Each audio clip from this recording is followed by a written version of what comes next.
Self-care is to a man what drugs are to a junkie. Let me explain. Self-care has changed. It used to be nourishing your mind, your body, and your soul. Now it's often an excuse to indulge in bad habits. Watching a movie after work, eating chocolate when you're stressed, or smoking a joint to relax. All of these are framed as well-deserved habits. But indulgence is not self-care.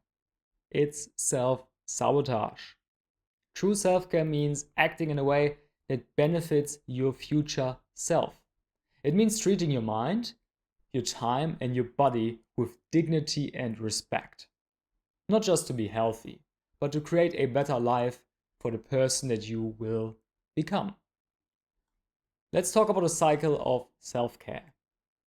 When you practice true self-care, your today's you does good for tomorrow's you.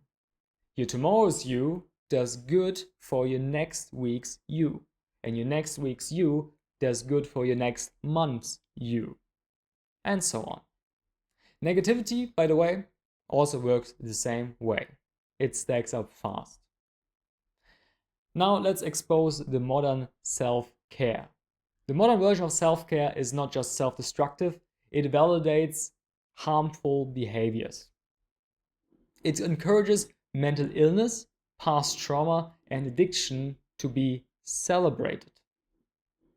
Do what you want with your life, but don't tell others it's okay to celebrate sickness. Which brings me to the next point.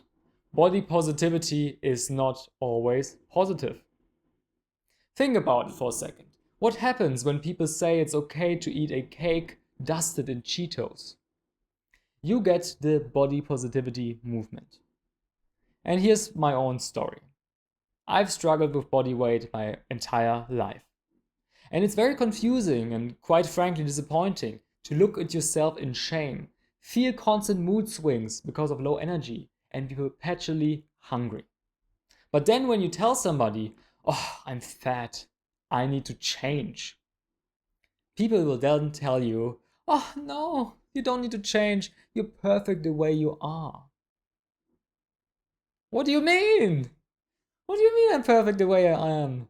I'm fat, I'm depressed, and I can't see my own wiener when I'm looking down. I'm sorry, but being obese is not okay. It is a disease. Stuffing your face without restraint is not self-care. True self-care begins by rejecting the idea that self-destructive behavior is an acceptable thing to do. Now, how do you practice real self-care? Well, self-care is doing things your future self will thank you for. Align your actions with your goals and you get self-care. So, example, if your goal is to lose weight, you will plan your meals, count your macros, and build a lifestyle that makes it being lean easy. Your future self shouldn't have to think about being healthy. Your life should be set up in a way to make it the absolute default to be healthy. The less guesswork and effort, the better. And if you do this consistently, you will become a new person. You are always changing, always transforming. And true self-care tilts the scales in your favor. You can choose your new identity. You can blossom into a new you. All it takes is consistent care and respect for you and yourself. All it takes is true self-care.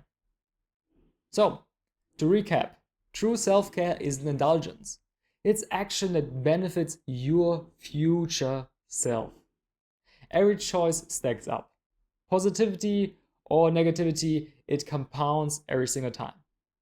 Modern self-care often excuses destructive behavior, and real self-care rejects it. Align your daily actions with your goals to make the right habits automatic.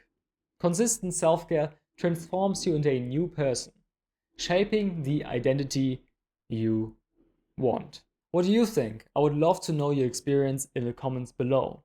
And if you haven't done so already, make sure to subscribe to the channel, as this is the support that makes everything possible. Thank you very much, and until next time.